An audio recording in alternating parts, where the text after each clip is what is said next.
Hello children, இன்றைக்கி கிளாஸில் second யூனிட்டில் இருக்க போயம் அவர் கசுரேனா ட்ரீயை பற்றி பார்ப்போம். போயம் போகிறதுக்கு முன்னால் போயட் பற்றின இன்ட்ரொடக்ஷன் அபவுட் த ஆத்தர் பார்க்கலாம்.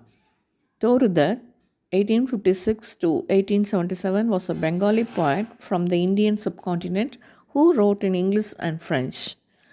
1856 பிறந்து 1877 இறந்த 21 ஆண்டுகள் மட்டுமே வாழ்ந்த தோருதத் என்ற இந்த பெண்மணி இந்தியாவினுடைய வங்காளத்தை சேர்ந்தவங்க. இந்தியாவை சேர்ந்தவங்களாக இருந்தாலும் இங்கிலீஷ்லேயும் ஃப்ரெஞ்சு மொழியிலையும் நிறைய கவிதைகள் எழுதியிருக்காங்க. She was the third daughter of the family. இவங்களுடைய தத் குடும்பத்தில் 3வது மகளாக பிறந்தவர்கள். The Dutt family was a family of distinguished intellectuals and poets. டிஸ்டிங்விஷ்னா வெல் நோன், ஃபேமஸ்னு அர்த்தம். இன்டலெக்சுவல்ஸ்னால் ஸ்காலர்ஸ், அறிஞர்கள். இவங்களுடைய தத் குடும்பம் புகழ்பெற்ற அறிஞர்களுக்கும் கவிஞர்களுக்கும் பெயர் போன குடும்பம். அந்த குடும்பத்தில் சேர்ந்தவங்க நிறைய பேர் அறிஞர்களாகவும் கவிஞர்களாகவும் இருந்திருக்காங்க.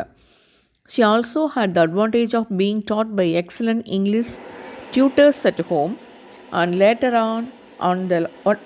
On of this long stay in Europe and England. So நல்ல வசதியான குடும்பத்தை சேர்ந்தவங்களாக இருந்ததுனால வீட்டுக்கே வந்து ஆங்கில ஆசிரியர்களால் இவருடைய கல்வி கற்றுத்தரப்பட்டது. பின்னாடி ஐரோப்பா கண்டத்தில் போய் தங்கியிருந்த போது ஃப்ரான்ஸில், லண்டன்லையும் படிக்கக்கூடிய வாய்ப்பை பெற்றிருந்தாங்க. Toru, with all her exposure to and involvement in Western life and culture, loved the land of her birth and remained thoroughly Indian in her consciousness and sensibility. So இவங்க மேற்கத்திய நாகரிகம், மேற்கத்திய கல்வியும் கற்றிருந்தாலும் அவங்களுடைய பிறந்த நாடாகிய இந்தியாவின் கலாச்சாரம், அந்த பண்பாடு அவங்களுக்குள்ள இயல்பாகவே ஊறிப்போய் இருந்தது. அதில் அவங்களுக்கு மிகப்பெரிய ஈடுபாடும் இருந்தது. Beside her well-known collection of poems with the title Ancient Ballads and Legends of Hindustan, she has to her credit a volume of poems in French titled Sheaf Gleaned in French Fields. So இவங்களுடைய ஆங்கில கவிதைகள் legends of Hindustan 1882 வந்துச்சு. அப்புறம் ancient pallets அப்படிங்கிற அந்த கவிதை தொகுப்போடு கூடி இவங்க ஃப்ரெஞ்சு மொழியிலையும் கவிதைகள் எழுதியிருக்காங்க. அது ஷீஃப் கிளீன்ட் இன் ஃப்ரெஞ்சு ஃபீல்ட்ஸுங்கிற தலைப்பில் 1875 ஆண்டு அந்த ஃப்ரெஞ்சு கவிதைகள் வெளிவந்தது. அவர் casuarina tree, the most well known of Toru's poem, was included in her miscellaneous poems. நமக்கு பாடப்பகுதியாக வந்திருக்க அவர் கசுரேனா ட்ரீங்கிறது அவங்களுடைய மிஸ்சலேனியஸ் போயம்ஸுங்கிற அந்த கவிதை தொகுப்பிலிருந்து எடுக்கப்பட்டிருக்கு. இது வந்து அவங்கள பற்றி சொல்லணும் அப்படின்னா வெறும் 21 ஆண்டுகள் மட்டுமே வாழ்ந்த ஒரு இளம் கவிஞர் அப்படிங்கிறத பார்த்தோம். நன்கு மேற்கத்திய நாகரிகம், மேற்கத்திய கல்வியும் பெற்றவங்களையும் பார்த்தோம். அது மேம்போக்க பார்க்கும்போது கசுரேனா ட்ரீ அப்படின்னா என்னென்னா, நம்மளுடைய மணற்பாங்கான கடற்கரை பகுதியில் காணப்படுகின்ற அந்த சவுக்கு மரத்தை தான் என்னென்னு சொல்லுவாங்க, கசுரேனா ட்ரீ அப்படின்னு சொல்லுவாங்க. அந்த மேம்போக்க பார்க்கும்போது இது அந்த மரத்தை பற்றிய கவிதை அப்படின்னு தோணும். ஆனால் கிடையாது. அது வந்து அந்த ட்ரீ வந்து அவங்களுக்கு ஒரு சிம்பலாக இருக்குது. சிம்பல்னால் என்னது, நினைவு சின்னமாக. இவங்களும் 21 வயதில் இறந்தாங்கன்னு பார்த்தோம் இல்லையா, அவங்க 3வது மகளாக பிறந்தாங்கன்ட்டு. இவங்களுக்கு முன்னால் ஒரு சகோதரியும் ஒரு சகோதரனும் இருந்தாங்க, அஜ்ஜு அண்ட் ஆரு அப்படிங்கிற சகோதரி. அவங்க மட்டுமில்லை, இவங்களுமே கூட அந்த காலத்தில் டியூபர்குலோசிஸ்ங்கிற ஒரு நோய்க்கு பலியாயிட்டாங்க. அதனால தான் மிக இளம் வயதிலேயே இறந்துட்டாங்க. இந்த போயமில் அவங்க தன்னுடைய குழந்தை பருவத்தில் தன்னுடைய சகோதரியோடு விளையாண்ட அந்த நினைவுகளை ரீகால் பண்ணுறாங்க. மேம்போக்காக பார்க்கும்போது அந்த மரத்தை பற்றிய கவிதையாக இருந்தாலும் அந்த மரம் வந்து அவங்களுடைய குழந்தை பருவத்தினுடைய நினைவுகளுக்கும் அவங்களுடைய சகோதரியோட நினைவுகளுக்கும் ஒரு அடையாளமாக இருக்குது. இப்போ போயம் வரிகளை பார்ப்போம். Like a huge Python winding round and round the rugged trunk, indented deep with scars, up to its very summit near the stars, a creeper climbs in whose embraces bound no other tree could live but gallantly. இந்த போயமோட முதல் வரிகள் ஒரு சிமிலியோடு ஆரம்பிக்குது. சிமிலினா என்னென்னு உங்களுக்கு தெரியும். 2 பொருள்களுக்குள்ள ஒரு பொதுவான தன்மையை ஆஸ், லைக் போன்ற வார்த்தைகளால் கம்பேர் பண்ணோம்னா அது சிமிலின்னு சொல்லுவோம். இங்கே இந்த போயம் எப்படி ஆரம்பிக்குது, லைக் அ பைத்தான். பைத்தான்னா என்ன, படத்தில் பார்க்குறீங்க, அது வந்து ஒரு மலைப்பாம்பு. மலைப்பாம்போட ஸ்பெஷாலிட்டி என்ன, அது எந்த இரையை விழுங்குதோ அதை சுற்றி தன்னோட உடலை இறுக்கமாக சுற்றி கொண்டு நன்கு அதை நொறுக்கி, எலும்புகளையெல்லாம் நொறுக்கி கூழாக்கிய பின்னர் விழுங்கும் அப்படிங்கிறத பார்த்துருப்போம். ஸோ இந்த மரத்தில் இந்த போயமில் அந்த மரத்தை சுற்றி ஒரு கொடி படர்ந்துருக்கு. அந்த கொடி அந்த மரத்தினுடைய ரக்கட் ட்ரங்க்னா அதனுடைய தண்டு பகுதியில் படர்ந்து, ரக்கட்னு என்னென்னா கரடு முரடாக சொரன்னு மரத்தோட தண்டு பகுதி படத்தில் பார்த்திங்கனாலே தெரியும், சொரன்னு இருக்குது.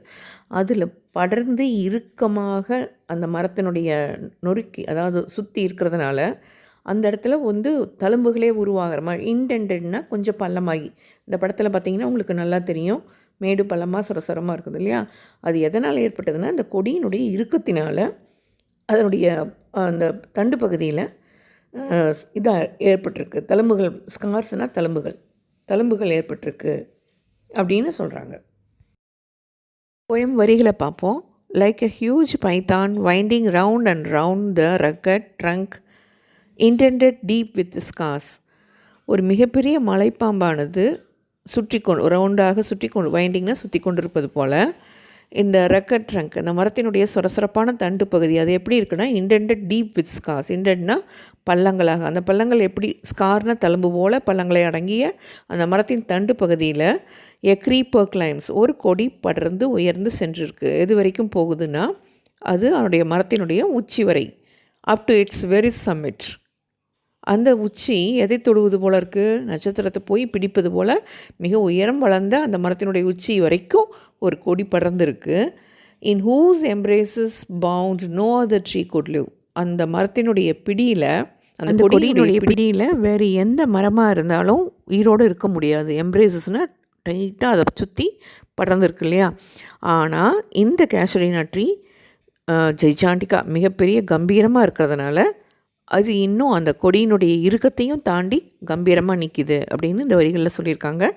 இந்த மரத்தினுடைய தோற்றத்தையும் அந்த மரத்தினுடைய ஸ்ட்ரென்த்தையும் இந்த வரிகளில் சொல்லியிருக்காங்க. But gallantly the giant wears the scarf, and flowers are hung in crimson clusters all the boughs among, whereon all day are gathered bird and bee, and off at night the garden overflows with one sweet song that seems to have no close, sung darkling from our tree while men repose. But gallantly the giant wears the scarf, and flowers are hung in crimson clusters all the boughs among. இந்த வரிகளில் இந்த மரத்தை ஒரு ஜெயண்ட்னா அது மிகப்பெரிய ராட்சசனாகவும், கேலண்ட்லின்னு அது வீரமாக அந்த ராட்சசன் அந்த கொடியினுடைய இறுக்கத்தையும் தாண்டி நின்றிருக்காரு. அந்த இறுக்கமான பிடிப்பில் வேறு எந்த மரமாக இருந்தாலும் என்ன இருக்கும், பட்டு போயிருக்கும், உயிரோடு இருந்திருக்காதுன்னு சொல்கிறாங்க. ஆனால் இந்த மரம் கேலண்ட்லி வீரமாக, த ஜெயண்ட் ஒரு மாபெரும் தோற்றம், பிரம்மாண்டமான தோற்றத்தில் ராட்சசன் மாதிரி, வியர் ஸ்கார்ஃப்னா தெரியும், அந்த ஸ்கவுட் சில்ட்ரன் எல்லாம் கூட கழுத்தில் அணிவாங்க இல்லையா, கழுத்துக்கோ தலைக்கோ அணியக்கூடிய அந்த துணியை வந்து என்னென்னு சொல்லுவாங்க, ஸ்கார்ஃப்னு சொல்லுவாங்க. இந்த ஜெயண்ட்டு ஒரு ஸ்கார்ஃப் அணிந்த ஒரு ஜெயண்ட் மாதிரியான தோற்றத்தை எப்படி கொடுக்குதுன்னா, இந்த மரத்தை சுற்றி பிணைந்திருக்கின்ற அந்த கொடிகளில் கிரிம்சன் கிளஸ்டர்னால் கொத்தாக இருக்கிறது, கிரிம்சன்னா சிவப்பு கலர். அந்த படத்தில் கூட பார்ப்பீங்க, மரத்துக்கு பக்கத்தில் சிவப்பு கலர் பூ இருக்கு இல்லையா. So all the boughs among, போனா கிளைகள், அந்த மரத்தினுடைய எல்லா கிளைகள்லேயும் இந்த சிவப்பு வண்ண பூக்கள் பூத்து இருக்கிறது பார்க்கும்போது பார்த்தா இது வானலாக வளர்ந்துருக்கிற அந்த மரத்தோட தோற்றம் ஒரு மிகப்பெரிய ராட்சசன் சிவப்பு வண்ண ஸ்கார்ஃப் அணிஞ்சிருக்கிற மாதிரி இருக்கான். Where on all day are gathered bird and bee. அந்த மரத்தில் பகல் நேரம் முழுவதும் பறவைகளும் தேனீப்பூச்சிகளுமா சூழ்ந்திருக்கு. And off at nights the garden overflows with one sweet song that seems to have no close. ஆனால் often அப்படிங்கிறதுனுடைய பொயட்டிக் வடிவம் ஆஃப்ட், டி வந்து சைலண்ட். ஆஃப் அட் நைட்ஸ் பெரும்பாலும் இரவு பொழுதில் த கார்டன் ஓவர்ஃப்ளோஸ், அந்த மரம் இருக்கின்ற அந்த தோட்டம் ஒரு இனிய பாடலால் நிரம்பி வழியுது. With one sweet song that seems to have no close, அந்த சாங்க்கு ஒரு முடிவே இல்லாதது போல் இரவு முழுவதும் ஒரு பாடலால் அந்த தோட்டம் நிரம்பி வழியுது. சங் டார்க்லிங் ஃப்ரம் அவர் ட்ரீ, அந்த பாடல் எங்கேருந்து எழும்புது அப்படின்னா இருண்ட பகுதியிலிருந்து, அந்த மரத்தினுடைய இருண்ட பகுதியிலிருந்து எழும்புது. while men repose, இரவு நேரத்தில் மனிதர்கள் ஓய்வாக தூங்கி கொண்டிருக்கும் போது, ரிப்போஸ்னால் ஸ்லீப் ஆர் ரெஸ்ட் அப்படிங்கிற மீனிங் வரும். இந்த ஸ்டான்ஸால் 2 கம்பேர் ஃபிகர் ஆஃப் ஸ்பீச் இருக்குது. முதல் வரியே லைக் எ ஹியூஜ் பைத்தான், மலைப்பாம்பு மாதிரி பின்னி பிணைஞ்சிருக்குது அப்படின்னு பார்த்தோம் இல்லையா, அது வந்து ஜூமார்ஃபிசம். சிமிலின்னு நான் சொன்னேன் இல்லையா, ஜூமார்ஃபிசம். ஜூமார்ஃபிசம்னா என்னதுன்னா, ஒரு விலங்கினுடைய அசைவை வந்து ஒப்புமைப்படுத்தி சொல்கிறது. இப்போ அந்த மரத்தில் பின்னி இருக்கிற அந்த கொடியை எதோட கம்பேர் பண்ணிக்காங்கன்னா, ஒரு விலங்கு மலைப்பாம்புக்கு கம்பேர் பண்ணியிருக்கிறதுனால அது ஜூமார்ஃபிசம் சொல்லலாம். இப்போ இந்த வரிகளில் கேலண்ட்லி த ஜயன்ட் வியர்ஸ் த ஸ்கார்ஃப் அப்படின்னா, ஒரு ராட்சசன் மாதிரியான தோற்றத்தை அந்த பூக்கள் நிரம்பிய அந்த மரம் தோற்றமளிக்குது அப்படின்னு சொன்னாங்க இல்லையா, இது வந்து பர்சானிஃபிகேஷன். ஏன்னா உயிரில்லாத ஒரு மரத்தை ஸ்கார்ஃப் அணிந்துள்ள ஒரு மனிதனை போல சொல்வதனால இது வந்து personification. Next answer. When first my casement is wide open thrown, at dawn my eyes delighted on it rest. Sometimes, and most in winter, on its crest, a grey baboon sits statue-like alone, watching the sunrise, while on lower boughs, his puny offspring sleep about and play. When first my casement is wide open thrown, at dawn my eyes delighted on its rest. கேஸ்மெண்ட்னா என்னென்னா, அந்த கதவு மாதிரி ஒரு பக்கம் fix ஆகி ஒரு பக்கமாக திறக்கக்கூடிய அந்த கதவு மாதிரி திறக்கக்கூடிய ஜன்னலை தான் வந்து என்னென்னு சொல்கிறது, கேஸ்மெண்ட், சாளரம், ஜன்னல். ஸோ அட் டான் அப்படின்னா அதிகாலை பொழுதில் அவங்க ஜன்னலை திறந்தோன்னையும் பார்க்க விரும்புகிறது இந்த கேசரினா ட்ரீயை தான். அதுதான் என்னென்னு சொல்கிறாங்க, when first my casement is wide open thrown, at dawn my eyes delighted on its rest. அவங்களுடைய கண்கள் அந்த மரத்தில் பதிந்து பெருமகிழ்ச்சி அடைகின்றது அப்படின்னு சொல்கிறாங்க. Sometimes and most in winter, on its crest, a grey baboon sits statue-like alone. பெரும்பாலும் சில சமயங்களில் அது பெரும்பாலும் எப்படின்னா அந்த வின்டர் குளிர்கால நேரங்களில் அந்த மரத்தினோட உச்சியில், கிரஸ்ட்னா மரத்தினுடைய உச்சி, a grey baboon sits statue like. Grey பபூன்கிறது ஒரு வகையான மங்கி. அது வந்து மரத்தினோட உச்சியில் அமர்ந்து அந்த சூரிய உதயத்தை பார்த்துட்ருக்கு, வாட்சிங் the sunrise, while on lower boughs. அந்த மரத்தினுடைய கீழே தாழ்வாக உள்ள கிளைகளில், போன கிளைகள்னு பார்த்துருக்கோம் இல்லையா, ஹிஸ் பியூனி ஆஃப்ஸ்ப்ரிங்னா அதனுடைய யங்கோன்ஸ், அதனுடைய குட்டிகள். அது எப்படின்னா குட்டியாக, ரொம்ப குட்டியாக இருக்குது, அதனால தான் பியூனி அப்படிங்கிறாங்க. His puny offspring leap about and play. Leap அபவுட்னா குதிச்சு கீழே தாழ்வாக உள்ள மரக்கிளைகளில் அந்த குரங்கினுடைய குட்டிகள் விளையாண்டுக்கிட்டு இருக்கு. And far and near, kokilas hailed the day, and to their pastures went our sleepy cows. And in the shadow, on the broad tank caused by that whole tree, so beautiful and vast, the water lilies spring like a snow en mass. Kokilas hailed the day அப்படின்னா பக்கத்தில் இருந்தோ தூரத்தில் இருந்தோ, கோகிலாங்கிறது நம்ம குயில் மாதிரி இனிய ஒளியை எழுப்பக்கூடிய ஒரு வகையான பறவை. கோகிலாஸ் ஹெயில் த டே. ஹெயில்னா வெல்கம். அன்றைய பொழுதை வரவேற்பது போல் பக்கத்துலேயோ தூரத்துலேயோ எங்கேயோ இருந்து அந்த கோகிலாங்கிற பறவைகள் இனிய ஒளி எழுப்பிக்கிட்டு இருக்கு. And their pastures went our sleepy cows. அப்படியே தூக்க கலக்கத்தினுடைய பசுக்கள் எதை தேடி போகுதுன்னா புல்வெளியே. பாஸ்டர்ஸ்னால் புல்வெளி.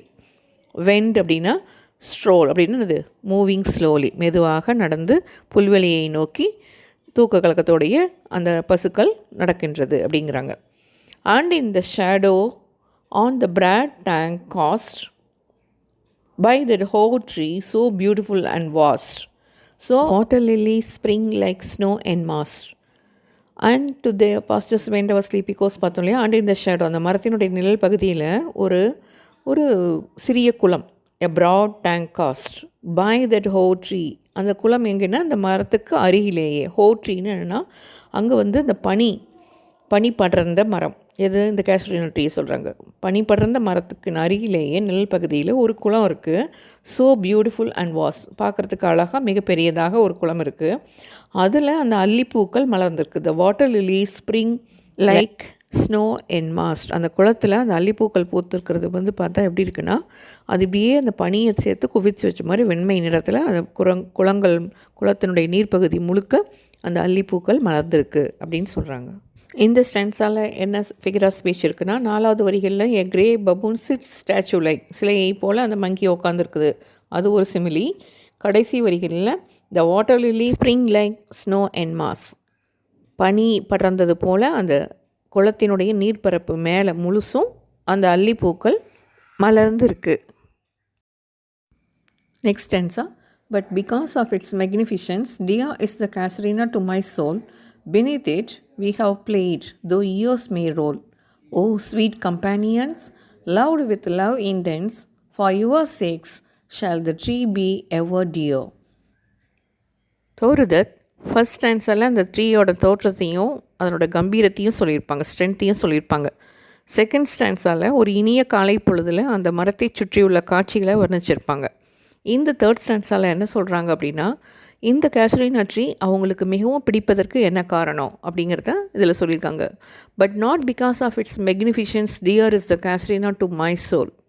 என்னுடைய உயிருக்கு, என்னுடைய ஆன்மாவுக்கு அதனுடைய கம்பீரமான பிரம்மாண்டமான தோற்றத்தினால மட்டும் எனக்கு இந்த மரம் பிடிக்காமல் போகலை. Beneath it we have played. அந்த விங்கிறது யாரை குறிக்குதுன்னா, சொருதத் அவங்களோட சிப்ளிங்ஸ்னால் உடன் பிறந்தவர்கள், ஆரு அண்ட் அப்ஜு அவங்களுடைய பிரதரும் சிஸ்டரும். இந்த மரத்துக்கு கீழே தான் நாங்கள் விளையாடினோம். Though years may roll, O sweet companions, loved with love intense, for your sake shall the tree be ever dear. O sweet companions, பக்கத்தில் இருக்கிற மாதிரி அந்த விழித்து கூறுதல் அப்படின்னு அழைத்தல் அப்படின்னு சொல்லுவாங்க இல்லையா, அதை வந்து அஃபாஸ்ட்ரஃபின்னு சொல்லுவாங்க. ஓ ஸ்வீட் கம்பேனியன்ஸ்னு யாரை சொல்கிறாங்கன்னா, அவங்களுடைய சிப்ளிங்ஸை. லவ்டு வித் லவ் இன்டென்ஸ்னால் மிக தீவிரமாக ஆசையாக அவங்க மேலே அன்பு வச்சுருந்துருக்காங்க. ஃபார் யுவர் சேக், உங்களுக்காக, உங்கள் நினைவிற்காக, shall the tree be ever dear, இந்த மரம் எனக்கு மிகவும் பிடித்தமானதாக இருக்கட்டும் அப்படின்னு சொல்கிறாங்க. Blend with your images, it shall arise in memory, till the heart dares blind mine eyes. What is the dirge-like murmur that I hear, like the sea breaking on the shingle beach? It is the tree's lament and airy speech, that haply to the unknown land may reach. Blend with your images அப்படின்னா, அவங்களுடைய அந்த சகோதரன் சகோதரியோட நினைவுகள் இந்த மரத்தை பார்க்கும்போது அவங்களுக்கு மனசில் தோன்றுது. சூடான கண்ணீர் வந்து அவங்களுடைய பார்வையை மறைக்கிற வரைக்கும் அந்த அவங்களுடைய நினைவுகள் அவங்களுக்கு தோன்றுது. In memory till the hot tears blind mine eyes, what is the dirge like murmur that I hear. அது டர்ஜ் அப்படின்னா என்னென்னா புலம்பல், இறந்தவங்களை நினச்சி அழுகை அப்படின்னு சொல்லலாம். ஸோ அந்த மரத்தினுடைய புலம்பல் எனக்கு கேட்குது. எப்படின்னா, like the sea breaking on a shingle beach. ஷிங்கிள்னால் பாறைகள் அடர்ந்து அந்த பாறைகள் மேலே அந்த அலைகள் வந்து மோதும்போது ஏற்படுகின்ற அந்த ஒளியை போல் இந்த மரத்தினுடைய டர்ஜ் புலம்பல் அழுகை ஒளி எனக்கு கேட்குதுங்கிறாங்க. It is the tree's lament. லெமெண்ட்னா பார்த்தோம் புலம்பல். And eerie speech. ஈரினா அமானுஷ்யமான அந்த சத்தம், அந்த மரம் எழுப்புகின்ற அந்த அமானுஷ்யமான அந்த சத்தம். That haply to unknown land may reach. இவங்க நான் சொந்த நாட்டை விட்டு வெகு தொலைவில் இருந்தாலும் அங்கும் அவங்களுக்கு அந்த மரத்தினுடைய புலம்பல் சத்தம் வந்து கேட்குது அப்படின்னு சொல்கிறாங்க. இந்த ஸ்டான்ஸால் என்ன ஃபிகர் ஆஃப் ஸ்பீச்னால் ஏற்கனவே பார்த்தோம். ஓ ஸ்வீட் கம்பேனியன்ஸ் அஃபாஸ்ட்ரஃபி சொல்லலாம். அதுக்கப்புறம் அதுலேருந்து ஒரு 3 வரிகள் கீழே what is the dirge like murmur. Dirge like புலம்பல் மாதிரியான அந்த முணுமுணுப்பு சத்தம், ட்ரீயினுடைய முணுமுணுப்பு சத்தம். அது லைக் போட்டு கம்பேர் பண்ணியிருக்காங்க சிமிலி. அடுத்த வரியிலையும் like the sea breaking on the shingle beach, லைக்ன்ற வார்த்தையை போட்டு கம்பேர் பண்ணியிருக்காங்க, அதுவும் சிமிலி. அடுத்த லைனில் இட் இஸ் த ட்ரீஸ் லெமெண்ட்னா புலம்பல், மரத்தினுடைய புலம்பல். உயிருள்ள ஒரு மனிதர்கள் தான் புலம்ப முடியும், மரம் வந்து புலம்ப முடியாது. உயிர் இல்லாத ஒன்று உயிர் இருக்கிற மாதிரி சொல்கிறது பர்சானிஃபிகேஷன். அந்த லைனில் இருக்கிறது personification. Unknown yet well known to the eye of faith, I have heard that wail far, far away, in distant lands, by many a sheltered bay. When slumbered in his cave the water writhed, and the waves gently kissed the classic shore of France or Italy. In the stanza the moon, poetess வந்து சொந்த நாட்டை விட்டு ரொம்ப தூரம் விலகி இருந்தாலும் அங்கேயும் அவங்களுக்கு இந்த மரத்தினுடைய புலம்பல் ஒலி கேட்குது. எவ்வளவு ஆழ்ந்த பாதிப்பு அவங்களுக்குள்ளே ஏற்படுத்தியிருக்கு அப்படிங்கிறத இந்த ஸ்டான்ஸால் சொல்லியிருக்காங்க. அன்னோன், மற்றவங்களுக்கு தெரியாது. Yet well known to the eye of faith, நம்பிக்கையுள்ள இவங்களுடைய மனதுக்கும் காதுகளுக்கும். ஐ ஹவ் ஹியர்ட் த வெயில் ஃபார் ஃபார் அவே, இந்தியாவை விட்டு விலகி ரொம்ப தூரத்தில் இருக்கிறாங்க. இன் டிஸ்டன்ட் லேண்ட் இருக்காங்க. பை மெனி எ ஷெல்டர்ட் பே, பேனா விரிகுடான்னு சொல்லுவாங்க. கட்ச் வளைகுடா, இந்த கல்ஃப் வளைகுடா, பேனா விரிகுடா, இதெல்லாம் வந்து எங்கள் அகலமான நிலப்பரப்புக்குள்ளே அந்த கடல் தண்ணி உள்வாங்கி இருந்தால் அதை வந்து பே ஆஃப் பெங்கால். இப்போ தமிழ்நாட்டுக்கு வலது கை பக்கம் பார்த்திங்கன்னா அது பே ஆஃப் பெங்கால், வங்காள விரிகுடான்னு சொல்லுவாங்க. ஓகே, அது மாதிரி பல கடல் தாண்டி ரொம்ப தூரத்தில் இருக்கும்போதும் when slumbered in his cave the water ரைத்னா அந்த கோஸ்ட் லைக் அப்பியரன்ஸ்னு சொல்லுவாங்க. அந்த கடலை காவல் காக்குகின்ற அந்த குகையில் வசிக்கின்ற அந்த ஸ்பிரிட் கோஸ்ட்டுக்கு கூட கேட்காது எது இந்த மரத்தினுடைய புலம்பல். And the waves gently kissed the classic shore of France or Italy beneath the moon. நில ஒளியின் கீழே ஃப்ரான்ஸ் நாட்டு கடற்கரையோ அல்லது இட்டாலி நாட்டு கடற்கரையிலையோ அந்த நாடுகளில் அவங்க தங்கி இருக்கும்போது அந்த அலைகள் வந்து அந்த கடற்கரையில் மோதுகின்ற அந்த ஓசையை கூட அறியாமல் அந்த ஓசைக்கும் அப்பால் இந்த மரத்தினுடைய புலம்பல் அவங்க செவிக்கு கேட்குது. When earth lay tranced in a dreamless swoon, and every time the music rose, before my inner vision rose a form sublime. Thy form, O tree, as in my happy prime, I saw thee in my own loved native clime. Trance அப்படிங்கிற வார்த்தைக்கு என்னென்னா தவம் அல்லது மோன நிலை அப்படின்னு சொல்லலாம். Dreamless ஸ்வூன்னா அப்படின்னா ஹிப்னடைஸ்டு, ஒரு ஆழ்ந்த உறக்கத்தில்.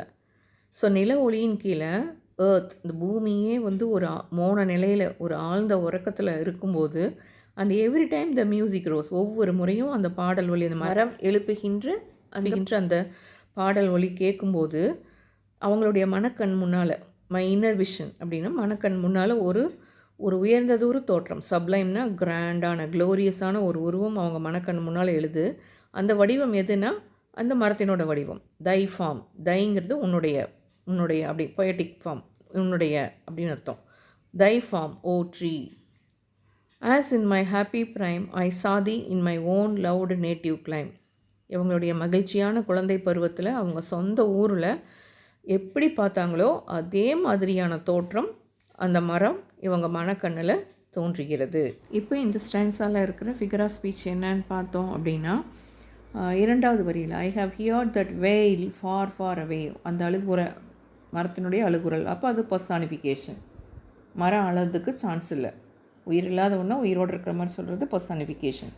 அதிலிருந்து மூணாவது வரியில் த வேவ்ஸ் ஜென்ட்லி கிஸ்டு த ஷோர், அலைகள் வந்து கரையை முத்தமிடுதல் அப்படின்னு சொல்கிறாங்க, இதுவும் பர்சானிஃபிகேஷன். அதிலிருந்து மூணாவது வரி the earth Leh trans in a dreamless ஸ்வூன், அது ஒரு மயக்கமான ஆழ்நிலையில் பூமி உறங்கிட்டு இருந்தது. ஸோ அந்த பூமிங்கிறது உறங்குறதல் வந்து மனிதர்களான செயல், அது ஒரு பர்சானிஃபிகேஷன். So 3 personification. கடைசி வரைக்கும் முந்திரிய வரியில் தை ஃபார்ம் ஓ ட்ரீ அப்படின்னு கொடுத்துருக்காங்க இல்லையா, பக்கத்தில் இருக்கிற மாதிரி அந்த விழித்து அழைத்து கூறுவது தான் என்னென்னு சொல்லியிருக்கோம், apostrophe. Therefore I fain would consecrate a lay unto thy honor tree, beloved of those who now in blessed sleep for I repose. Dearer than life to me, alas, were they. Mayst thou be numbered when my days are done, with deathless trees like those in borrowed. Therefore I fain would consecrate a lay அப்படின்னா ஒரு amateur, முன்னுதாரணம் இல்லாத இப்போதைய அந்த கவிதை எழுதுகின்ற அவங்களுடைய அந்த முயற்சி எப்படி செய்கிறாங்கன்னா, ஃபெயின் அப்படின்னா ரொம்ப ஆர்வத்தோடு, ஈகர்லி. கன்சிக்ரேட் அப்படின்னா மேக் ஹோலி அப்படின்னு அர்த்தம், அப்படி இல்லைன்னா டிக்ளேர் ஹோலி. அதாவது இந்த மரத்தினுடைய புனிதத்தன்மையை இந்த கவிதையின் வாயிலாக ரொம்ப ஆர்வத்தோடு அந்த மரத்துக்காக அவங்க படைக்கிறேன் அப்படின்னு சொல்கிறாங்க. Tree beloved of those who now in blessed sleep for I repose. ஏன்னா இந்த மரம் யாருக்கு பிரியமானதாக இருந்திருக்குன்னா, who now in blessed, அதாவது மீளாத துயிலின்னு சொல்கின்ற மரணம் அடைந்த அவங்களுடைய சகோதர சகோதரிகளை குறிக்கும். அவங்க பொயட்டுக்கு டியரர் தேன் லைஃப் டு மீனா அவங்களுடைய வாழ்க்கையை விட உயிரை விட மேலானவங்க. அவங்களுக்கு இந்த மரம் பிடித்ததாக இருந்ததுனால, இவங்க அனைவருக்குமே இந்த மரம் பிடித்ததாக இருந்ததுனால இந்த மரத்துக்கு ஒரு நிலையான தன்மையை உருவாக்கணும் அப்படிங்கிறதுக்காக இந்த கவிதையை படைச்சிருக்கேன் அப்படின்னு சொல்கிறாங்க. மே thou be numbered when my days are done with deathless trees. when my days are done அப்படின்னா என்னுடைய வாழ்நாளுக்கு அப்பாலும் நான் இறந்ததுக்கு அப்புறமும் கூட இந்த மரம் எந்த மரங்களோடு ஒன்றாக கருதப்பட வேணும்னா வித் டெத்லெஸ் ட்ரீஸ். டெத்லெஸ் ட்ரீஸ்னால் என்றும் அழிவில்லாத காணப்படுகின்ற அந்த மரங்களோடு ஒன்றாக இருக்க வேணும். எப்படி அப்படின்னா லைக் தோஸ் இன் பாரோடேல். பாரோடேல் அப்படிங்கிற இடத்துல இருக்கக்கூடிய அந்த யூ மரங்களை வில்லியம் வேர்ட்ஸ்வொர்த் வந்து தன்னோட கவிதைகள் மூலம் அதற்கு எப்படி ஒரு சாகா வரத்தை, ஒரு இம்மார்டாலிட்டியை கொடுத்தாரோ, அதை போலவே இந்த போயம் வாயிலாக இந்த போயட் வந்து இந்த கேசுரினா ட்ரீக்கு ஒரு நிலையான ஒரு இம்மார்டாலிட்டி, ஒரு நிரந்தரமாக என்றும் மக்கள் மனதில் இடம்பெறக்கூடிய ஒரு தன்மையை கொடுக்கணும் அப்படின்னு விரும்புகிறாங்க. Under whose awful branches linger pale fear, trembling hope, and death the skeleton, and time the shadow. And though weak the verse that would thy beauty feign, O faint rigors, may love defend thee from oblivion's curse. Under whose awful branches அப்படின்னா இந்த மரத்தினுடைய கிளைகளுக்கு கீழாக தான் அவங்களுடைய நம்பிக்கை இருந்திருக்கு, பயம் இருந்திருக்கு, அவங்களுடைய இறந்து போன அவங்களுடைய சகோதர சகோதரிகளின் நினைவும் இருக்குது. காலங்கிறது ஒரு நிழலை போல் கடந்து போயிருக்கு. அண்ட் தோ வீக் த வேர்ஸ், இவங்களுடைய இந்த கவிதை சுமாரானதாக இருந்தாலும் எளிமையானதாக இருந்தாலும் அவங்க என்ன பண்ண ஆர்வத்தோடு என்ன ஃபெயினாக ஈகலின்னு பார்த்தோம் இல்லையா, என்ன பண்ண முயற்சி பண்ணுறாங்கன்னா அந்த மரத்தினுடைய அழகை இந்த கவிதையின் வாயிலாக கொண்டு வர முயற்சி பண்ணுறாங்க. ஃபெயின் ரிகர்ஸ்னால் ரிப்பீட்டடாக திரும்ப திரும்ப இந்த மரத்தினுடைய அழகை எதுக்காக கொண்டு வராங்கன்னா இந்த கவிதையின் வாயிலாக நிரந்தரமாக அந்த அழிவில்லாமல் அந்த மரம் மக்கள் மனதில் வாழணும் அப்படிங்கிறதுக்காக. மே love defend the from அப்ளிவியன்ஸ் கர்ஸ். Oblivion அப்படின்னா ஃபர்கட்ஃபுல்னஸ், ஞாபகமறதிங்கிற அந்த சாபத்திலிருந்து இந்த மரம் அதனை காத்து மக்கள் மனதில் நிரந்தரமாக இடம் பிடிக்கிறது இவங்களும் இவங்களுடைய சகோதர சகோதரிகளும் இந்த மரத்தின் மேல் வைத்த அன்பு. அதுதான் என்னென்னு சொல்கிறாங்கன்னா, மே லவ் டிஃபெண்ட் தி ஃப்ரம் அப்ளிவியன்ஸ் கர்ஸ். மறதிங்கிற அந்த சாபத்திலிருந்து எங்களுடைய அன்பு உன்னை காக்கட்டும், நீ நிரந்தரமாக மக்கள் மனதில் வாழ வேண்டும் இந்த கவிதையின் வாயிலாக அப்படின்னு அந்த போயத்தை முடிக்கிறாங்க.